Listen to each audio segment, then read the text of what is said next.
എന്തുകൊണ്ട് തോറ്റു എന്ന് ആഴത്തിൽ പരിശോധിക്കുകയും പരിഹാരങ്ങൾ കണ്ടെത്തുകയും ചെയ്താലേ അടുത്ത തവണ അത് തിരുത്താൻ പറ്റൂ. അതിന് 5 വർഷം കാത്തിരിക്കേണ്ട. അടുത്ത 6 മാസത്തിനുള്ളിൽ അടുത്ത നിയമസഭാ തെരഞ്ഞെടുപ്പുകൾ വരികയാണ്. 5 നിയമസഭാ തെരഞ്ഞെടുപ്പുകൾ വരികയാണ്. ഇത് ഇൻട്രോസ്പെക്ഷന്റെ സമയമായി കോൺഗ്രസ് കാണുമോ, അതോ കാടടച്ച് വെടിവെക്കാനുള്ള സമയമായി കാണുമോ?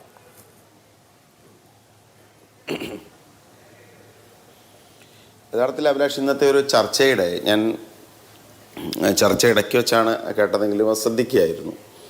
നിങ്ങൾ ഈ തിരഞ്ഞെടുപ്പിൽ കഴിഞ്ഞ ദിവസം കോൺഗ്രസ് ഉന്നയിച്ച കാര്യങ്ങൾ വസ്തുനിഷ്ഠമാണോ എന്നൊരു പരിശോധന, അല്ലെങ്കിൽ അത്തരം ഒരു ചർച്ച പോലും ഇന്നത്തെ ഒരു ഡിസ്കഷനിൽ വന്നില്ല. കോൺഗ്രസ് ഇന്നലെ പറഞ്ഞ പ്രധാനപ്പെട്ട കാര്യങ്ങളിലൊന്ന്, ഒരു നിയമസഭാ തിരഞ്ഞെടുപ്പിൻ്റെ തൊട്ടു മുമ്പ് ഓഫറുകൾ കൊടുക്കുന്ന, അല്ലെങ്കിൽ ഒരർത്ഥത്തിൽ ഒരു ബ്രൈബറി എന്ന് തന്നെ പറയാവുന്ന തരത്തിൽ 1.25 കോടി കുടുംബങ്ങളിലേക്ക് 10,000 രൂപ വെച്ച് കൊടുത്ത തീരുമാനം, അത് അധാർമികമാണ്. ഒരർത്ഥത്തിൽ എന്താ പറയുക, ഗവൺമെൻറ് സംവിധാനം ഉപയോഗിച്ചുകൊണ്ട് കൈക്കൂലി കൊടുക്കുന്നതിന് തുല്യമാണ്. ഇത് സ്വാധീനിച്ചിരുന്നു. അതിനെതിരെ പരാതി കൊടുത്തിട്ട് പോലും ഇലക്ഷൻ കമ്മീഷൻ അതിനെ ഗൗനിച്ചില്ല. Election commission നിഷ്പക്ഷമല്ല. അവരുടെ ഒരു ഗ്രാൻഡ് ഡിസൈൻ്റെ ഭാഗമായിട്ടാണ് അത്തരം ഒരു തീരുമാനത്തെ അവർ അംഗീകരിച്ചത് എന്ന ഒരു ആരോപണം കോൺഗ്രസ് പാർട്ടി മുന്നോട്ട് വെച്ചിരുന്നു. 2, കോൺഗ്രസ് പറഞ്ഞൊരു സുപ്രധാനമായൊരു കാര്യം, SIRമായി ബന്ധപ്പെട്ട് 65 ലക്ഷം വോട്ടർമാരെ ആസൂത്രിതമായി ഒഴിവാക്കി.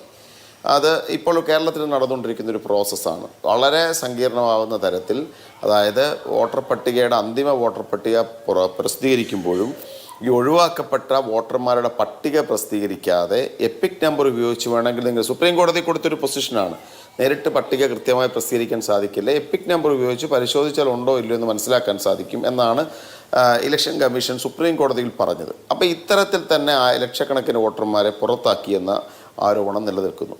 അതോടൊപ്പം തന്നെ ഈ വോട്ടിംഗ് പെർസെൻറ്റേജുമായിട്ടൊക്കെ ബന്ധപ്പെട്ട വോട്ട് ചെയ്ത വോട്ടർമാരുടെ എണ്ണം തുടങ്ങിയ കാര്യങ്ങൾ സൂചിപ്പിച്ചിരുന്നു. ഞാൻ പറഞ്ഞതിൻ്റെ അർത്ഥം, ഒരു ഇലക്ഷൻ റിസൾട്ട് ഉണ്ടാകുന്നത് എപ്പോഴും ഇതുകൊണ്ട് മാത്രം, അല്ലെങ്കിൽ കോൺഗ്രസ് 100% ജയിക്കുമായിരുന്ന തരത്തിലല്ല ഞാൻ പറഞ്ഞത്.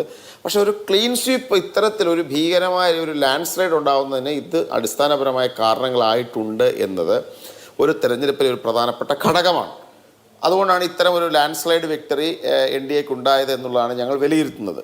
ഇതിനകത്തൊരു ഓർഗനൈസ്ഡായ ഒരു ഇലക്ഷൻ റിഗ്ഗിങ് നമുക്ക് സംശയിക്കത്തക്ക പല സാഹചര്യം ഇവിടെ കാണുന്നുണ്ട്. അത് ചർച്ച ചെയ്യപ്പെടേണ്ട വിഷയം തന്നെയാണ്.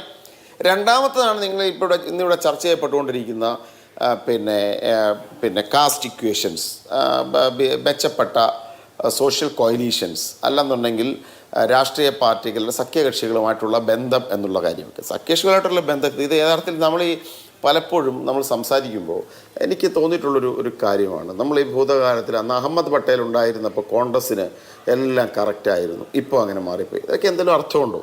2014 2 UPA സർക്കാരുകളുടെ ഫോർമേഷനെ കുറിച്ച് ചിന്തിക്കുമ്പോൾ നമുക്ക് മനസ്സിലാക്കാൻ സാധിക്കുന്ന എന്താണ്, 42 സീറ്റുകൾ ഇത്തവണ ഇന്ത്യ മുന്നണി NDA തമ്മിലുള്ള വോട്ട് ഡിഫറൻസ്, സീറ്റുകളുടെ ഡിഫറൻസ് കേവലം 35 സീറ്റുകളാണ്. മുൻകാലങ്ങളിൽ നമ്മൾ അസസ് ചെയ്യുമ്പോൾ മനസ്സിലാക്കുന്ന കാര്യം, ഇപ്പോൾ കഴിഞ്ഞ 2 UPA സർക്കാരുകളുടെ കാര്യത്തിൽ കോൺഗ്രസിന് ഏറ്റവും കൂടുതൽ സീറ്റുകൾ നൽകിയൊരു സംസ്ഥാനമായിരുന്നു ആന്ധ്രാപ്രദേശ്. ആന്ധ്രാപ്രദേശിൽ എന്ത് കാരണങ്ങൾ കൊണ്ടാണെങ്കിലും, തെറ്റായ ചിലപ്പോൾ എടുത്ത തീരുമാനങ്ങളുടെ അടിസ്ഥാനങ്ങളുടെ പേരിലാവാം, YS രാജശേഖര റെഡ്ഡിയുടെ മരണത്തിന് ശേഷമുണ്ടായ ഒരു ക്രൈസിസ്, അന്നും ശ്രീ അഹമ്മദ് പട്ടേലുണ്ട്, അഹമ്മദ് പട്ടേൽ ഉൾപ്പെടെയുള്ള നേതാക്കന്മാരുള്ളൊരു കാലഘട്ടമാണ്. അത് കൃത്യമായി മാനേജ് ചെയ്യാൻ സാധിച്ചില്ല. ആന്ധ്രാപ്രദേശ് എന്ന് പറയുന്ന ഒരു സംസ്ഥാനമേ നഷ്ടപ്പെട്ടു പോയി.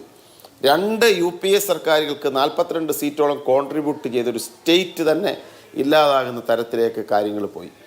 അപ്പോൾ അതൊരു കോൺഗ്രസിൻ്റെ ഇപ്പോഴത്തെ ഒരു അവസ്ഥയിൽ ഒരു പ്രധാനപ്പെട്ട ഘടകമാണ്. നമ്മൾ അസസ് ചെയ്താൽ മനസ്സിലാക്കാൻ പറ്റുന്ന കാര്യം. അതല്ല, അന്ന് അഹമ്മദ് പട്ടേൽ ഉണ്ടായിരുന്നു, ഇന്ന് അഹമ്മദ് പട്ടേൽ ഇല്ലാത്തതാണ് ഇതിൻ്റെ കോയലീഷൻ്റെ പ്രശ്നം. കോയലീഷൻ ഇഷ്യൂസ് അല്ലല്ലോ ഇവിടെ നേരിടുന്നത്. ഇപ്പം ചെറിയ തോതിൽ അന്നുമൊക്കെ സൗഹൃദ മത്സരങ്ങൾ ഉണ്ടായിട്ടുണ്ട്. എല്ലാ വിഷയങ്ങളും സ്വാഭാവികമായിട്ടും ചർച്ച ചെയ്യണം. ഈ വോട്ട് റിഗ്ഗിംഗ് എന്ന വിഷയവും ചർച്ച ചെയ്യണം.